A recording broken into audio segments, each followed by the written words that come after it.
Hello everyone, welcome back to Season 2, Episode 11 of the FPL Script. This is the 23-24 FPL season, and we're looking ahead now for our Game Week 9 preview. So we just sort of culminated our first stream and the international break sort of review episode, and now we're sort of looking ahead towards Game Week 9, a time where people are still actually looking, I think, at maybe rolling, potentially, just because it's a week where, look, ultimately people plan to go for a Game Week 8 or a Game Week 10 wild card. But have decided instead to go for something in Game Week 9, which probably might be a 1 week punt at best. But I think even still, a lot of our teams look fantastic. I've seen rolling teams that are beautiful from Game Week 8 that look really good in Game Week 9.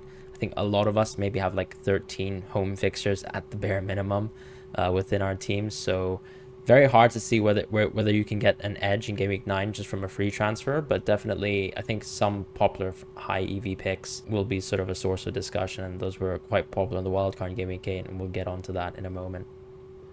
Yeah, I think Fran was so excited to get the pod started that he forgot to introduce himself. So he is FPL Fran Yeah. on Twitter, and I'm JD, your other co-host at the Red Schadenfreudist on Twitter. We've already discussed everything to do with Game Week 8 review, so this is just going to be looking forward to Game Week 9 and ahead. I think the first topic that we should talk about really is Game Week 9 wildcard.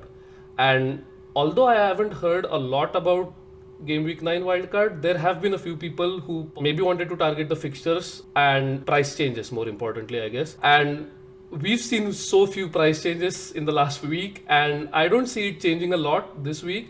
So if that was your purpose, I guess it has not been that successful. But if your team needed major surgery, I can understand in terms of injuries. So for example, if you were still carrying players like Chilwell, Estupinian, and it just got to a point where you're tired of playing suboptimal 11s again and again and again, I kind of understand from a psychological point of view, but from a fixtures point of view, and I'll get to you, Fran, 9 just seems too much hedging because Game Week 8 wildcarders clearly wildcarded into two excellent fixtures for Spurs, and some of them also held on to United assets for Sheffield United, and they must be planning to get rid of United assets in Game Week 10. If not, they will hold them for longer because obviously after City, they also have good fixtures to go. But 9 just feels like you're putting your eggs in too many baskets because it's almost as if you have to still invest in Spurs, but then Arsenal is beckoning, it's right around the corner, and Chelsea is not a bad fixture per se, so it's not too early to invest in them. So it's kind of a weird situation for me for Game Week 9. What do you feel about that? Yeah, I agree. I think you're right when it comes to, let's say, Spurs and Arsenal, because Game Week 8, especially if you're, let's say, on a Salah plus Salah wild card, the only difference substantially is going to be that you own triple Spurs in a Game Week 8 wild card. On a Game Week 10 wild card, you might really just own none, and you might actually instead own triple Arsenal. And if, let's say, you were Holland less, then of course I think your point is taken, where of course Bruno, for example, could have easily been the placeholder for someone like Saka in the future, and on that sort of structure maybe you will be a little bit more divergent, just because you would continue to carry on owning the Spurs assets. But I think, yeah, you make a great point. Ultimately, the only real swing here is for Liverpool, because yes, of course, I mean, Brighton away was a really good attacking fixture, but now arguably you have now good defensive fixtures as well for this Liverpool team. So a nice sort of position to jump on to Liverpool if in whatever way possible you can actually go into players like Trent, but it's very tough to do so. So expecting that most people won't be going Trent, there's not too much value unless you can, you know, get enough news about, let's say, Robertson's injury diagnosis and jump on straight onto that. Plus, a lot of people actually still have great games on 9, as you mentioned, and a lot of people who actually we plan on, let's say, selling in the near future. So, for example, someone like Trippier, if you're wildcarding on 10, you probably won't be with Trippier on that draft, but this is one of his best fixtures, right? Once again, so it's a weird spot to wildcard, but I understand, as I say, if it's sort of a team dependent situation based on injuries, based on suspensions, things like that. That would make a little bit more sense, but ultimately it would never really called out as weak to wildcard for me, because even just looking at solves many weeks ago, it was always 8 or 10 were the ones spitting a little bit more EV than 9, no matter what. Absolutely. picks like that, Tsimikas, for example, Palmer, we know more about the fact that he is now maybe on penalties. We still don't know the full situation. What would happen if Reece James were on the pitch? What if Enzo again asks for one? I don't think he will, for what it's worth, but he did take the penalty before that. So when you have a little bit of uncertainty, the more games you see, the more certainty you hope to get. Of course, it doesn't happen every single time. So in terms of players for whom we have gotten more information, I think Tsimikas is the first one. If Robertson is out for long, I don't know if that's been confirmed, by the way. No, it's still sort of to be seen whether he will need surgery or not, which will obviously change his timeline from something like 3 to 6 weeks to something that could be 3 months plus. Yeah, absolutely. And we are recording on a Monday, so we could easily have more information when Klopp has his press conference before the early kickoff on Saturday. Absolutely. So if that is the case, we can wait for more information. And with Palmer, as I already suggested, as long as he keeps starting, if he starts again in game week 9 with no doubts about Mudrik's fitness, then we know for sure that their first choice wingers are Sterling and Palmer, and then Mudrik can sub in whenever one of them needs a rest. So those are the things that we hope to find out more about. And of course, it's not exclusive to Game Week 10 wildcarders. I think anyone will hop on to Palmer at a certain point in the season if we know that he is starting, because he's that cheap and that ridiculous of an asset if he keeps starting. Yeah, I think you make a good point.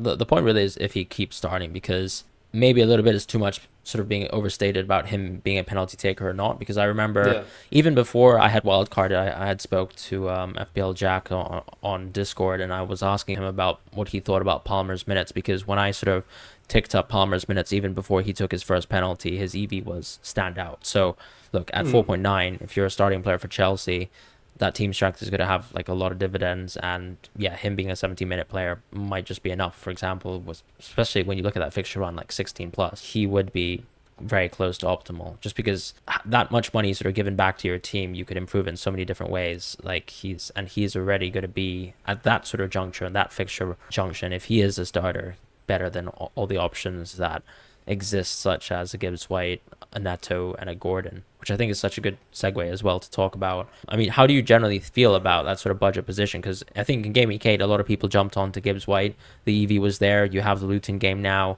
But obviously, as someone who might be wildcarding on 10, might not be, you probably have the chance to, let's say, pass on Gibbs White. Maybe even looking at Gibbs White, he might not even be the penalty taker going forwards, because Wood is going to get quite a few minutes. And then it sort of leaves you with even someone like Hwang, who by that time could have maybe started 2 more games. So I don't know how you feel about that sort of landscape. Yeah, that's a great point, because there is a price range for midfielders for, let's say, the 7th and 8th spots in your team.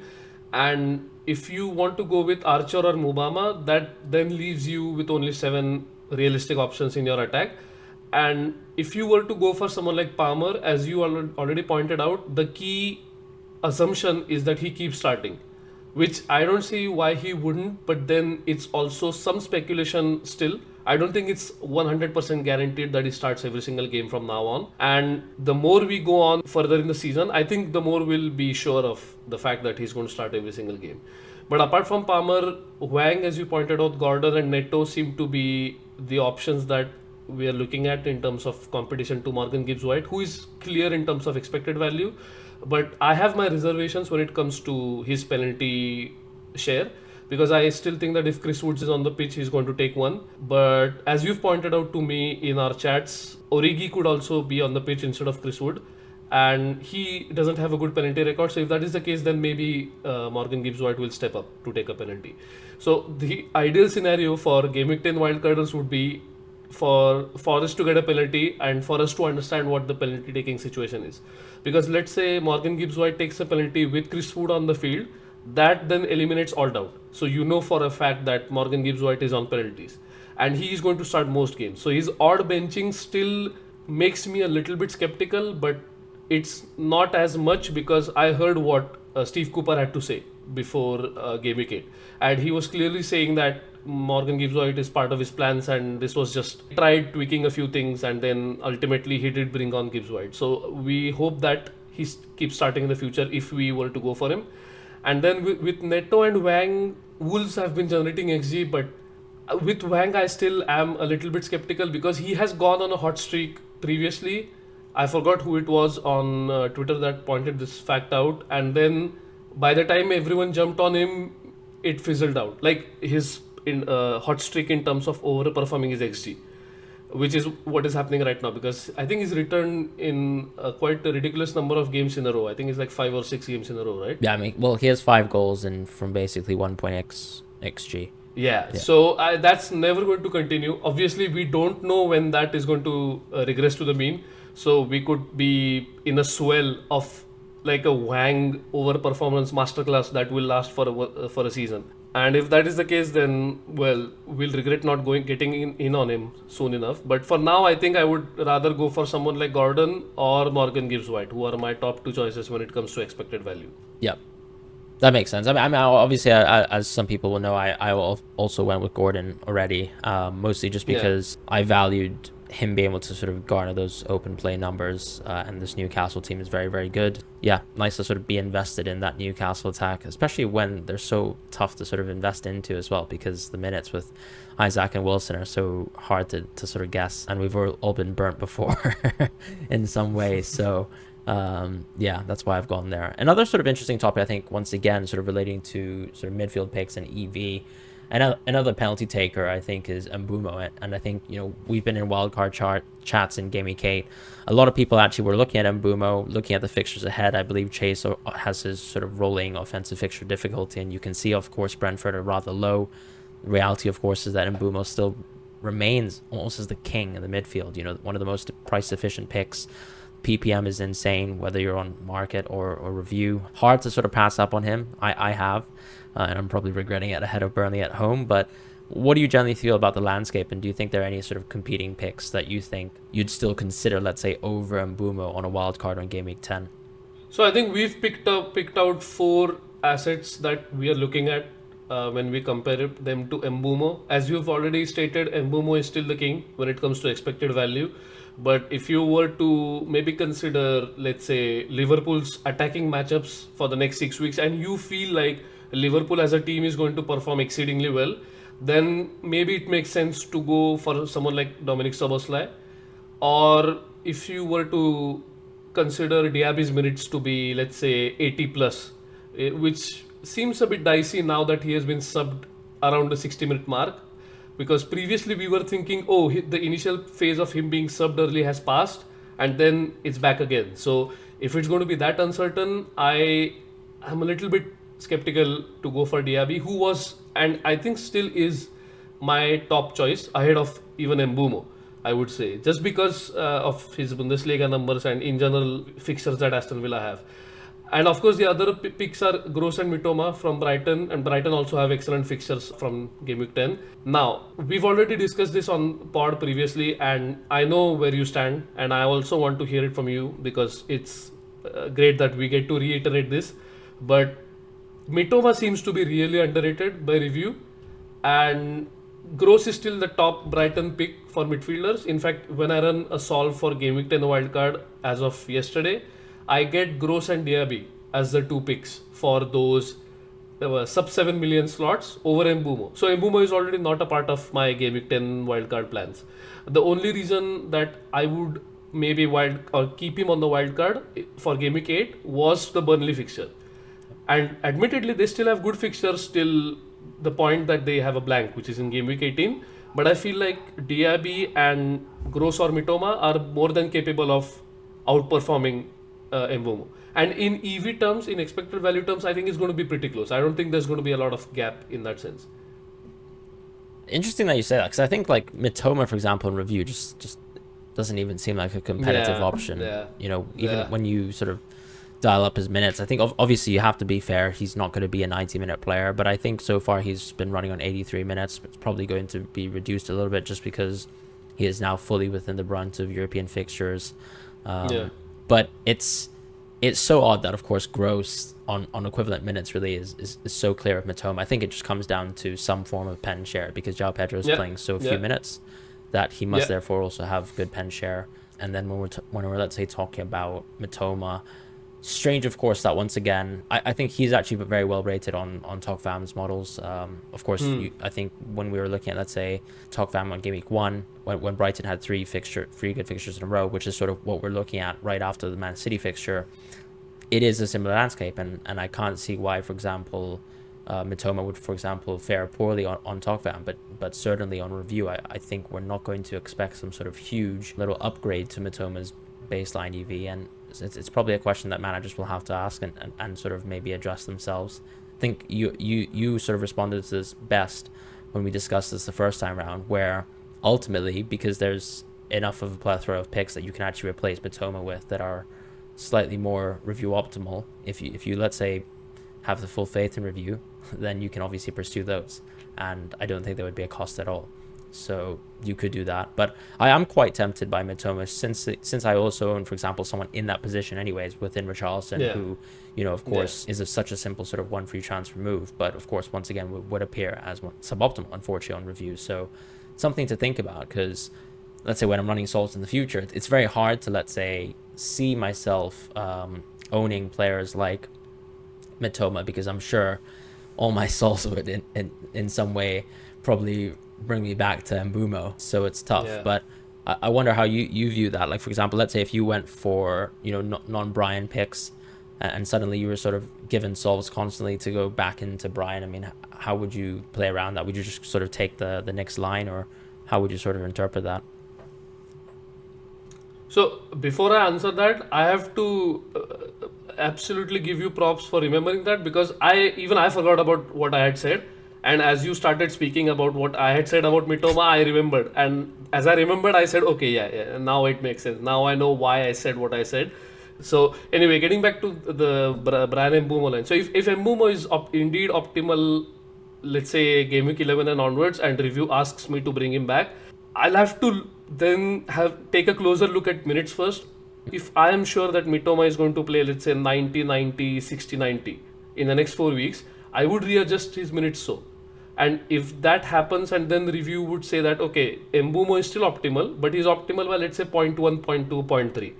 And I have my individual thresholds. And if that optimality does not cross that threshold, I would still stick to whatever is the second line and avoid Mbeumo. Of course, I'm not trying to actively avoid Mbeumo, but if I choose to actively not go for him on a wild card, going for him after wildcard Game Week 10 just seems an extremely bad use of a free transfer. Because if that were the case, you could just get him or keep him on the wild card and just bench him. So you have to commit to that strategy of either sticking with Mbeumo till 20, because I think if you keep him on Game Week 10 wild card, you can't get rid of him till he completes his double.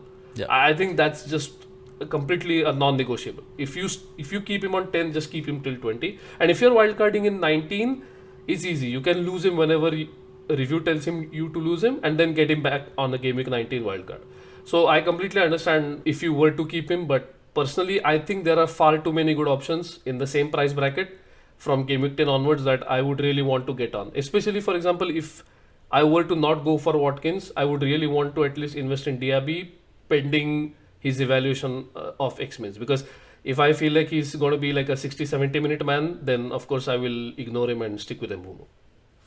Yeah, I think that's totally fair. And maybe just touching back on to Gross, any interest in him at all, or do you think it's just pen share that you probably don't want to take a part in? Yeah, I think as you've already described it pretty well, the penalty share is what I think is driving his expected value up, and I don't see how I would go for him over Mitoma. I think it's clear, if I were to go for a Brighton midfielder, it would still be Mitoma, and that's pretty much it for me. Okay, makes sense. And I think just to touch on Game Week 9, as you said, some people will be sort of dead-ending their teams towards wildcard 10. You yourself are in that camp. What is your move for this week? Yeah, so I was really hoping for a Rashford price drop, because another dismal performance got subbed in 60th-ish minutes and isn't looking good for him if his minutes are not going to be secure, even if it's Sheffield United. But here's the funny thing, I would want to bet on those minutes for 1 week. I would not want to bet on them for the long term, but for 1 week, I would definitely take that bet. And my expected move was going to be Sterling to Rashford if Rashford dropped in price. I unfortunately do not have the money to go for Rashford at his current price. So if that does not happen, then I have to unfortunately go for move like Sterling to Gibbs White or Sterling to Szoboszlai. Those are the moves that I'm considering. That is the move that I'm considering right now with the options.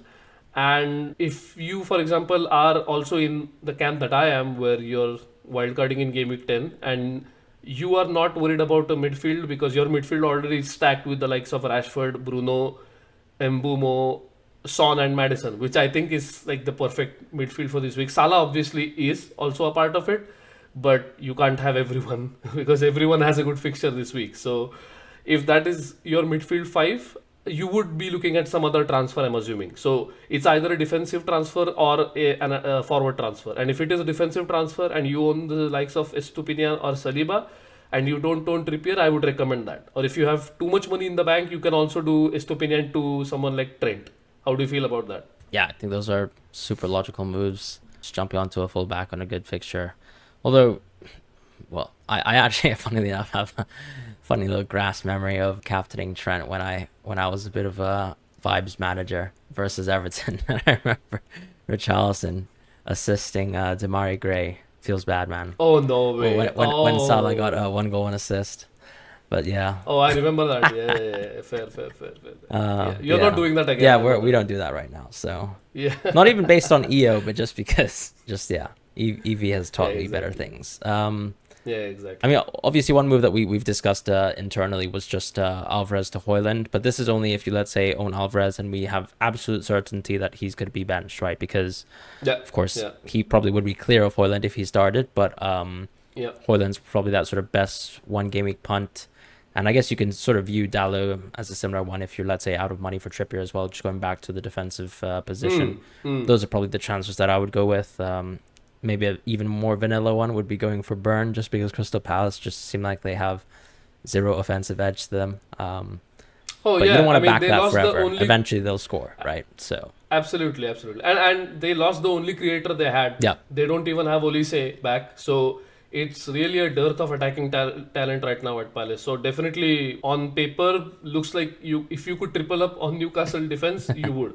As we saw on the Game Week 9 free hit, right? You had triple Newcastle defense, which normally you would not subscribe when, for example, Liverpool has such a good fixture and Spurs has such a good fixtures. But because they are lacking in attacking numbers right now, you would really want to back Newcastle defense. So I completely agree with that. yeah, makes sense. And last topic for this week, as per usual, captaincy. So the EV has actually changed quite a fair bit, and it seems like review has made it quite close between yours truly, Erling Haaland, and Mo Salah as well, who I think not only has Haaland dropped a little bit. I think last I remember Haaland was around 0.6 EV clear. Now they're actually 0.1 EV different. Market actually seems to very, very much favor Erling Haaland. But on review, there's now a 0.1 EV gap. Salah has creeped up a little bit. Haaland has fallen. Although we always know that this is subject to change in the future. And more than likely, Haaland will become a clear, decisive captain by the deadline. But what do you think about captaincy? Do you think Son has a shout? Because he's obviously third, but third by quite a long shot as well. Yeah, I don't think Son is part of the captaincy conversation this week, but yeah, I am going to be obviously captaining Haaland because I don't own Salah. I think the more important question is who are you going to be captaining? Because for you, I think it's a real dilemma. You know, I think I'll actually just back the EV on this one, and I'll just go with Haaland. But if it somehow changes towards Salah, I'm totally open to it. I don't think there's too much wrong with captaining either. I mean, a lot of people have already just jumped on the full Haalandless bandwagon. But yeah, I mean, I'm tempted obviously to just go Haaland just because I'd like to spite some of the people who dropped him on the wild card. But hey, it is what it is. doing your bit to increase his effective ownership, right? Yeah, just sort of like piecing back the 3%. I still can't believe he got a price drop, but it shows you the impact of people who are also probably quite sick of his blanks so far. Oh, that's actually an interesting point. I forgot to mention this. So his price drop enables me to mess about the draft without worrying about. See, that's the issue that value. I had, and that's why I lost. Yeah, I made the tweet about how I lost value on Trippier because at one point I knew I was most likely going Maddison and not going to revisit Trippier, but then I found this sort of cute little Richarlison thing, which actually hasn't turned out too bad. I'm down 1 versus the Madison owners, and I feel like part of that was a little bit of variance Yeah. due to the red card. But Yeah. we'll see what happens there. And also Salah, I think, is close to 12.7, isn't he? He is. I think he might rise before the game week deadline comes Yeah, I around, think it's very which likely. is bad for me, but I understand that completely because I do need that think everyone Saka is price buying drop though. Salah. You know, I'm not joking, but Ooh, I would love. Absolutely. I'm all for that. Yeah. All right, perfect. Well, that's it for this week's episode. Thank you guys so much for watching, and we'll catch you guys next week. See you next week. Bye.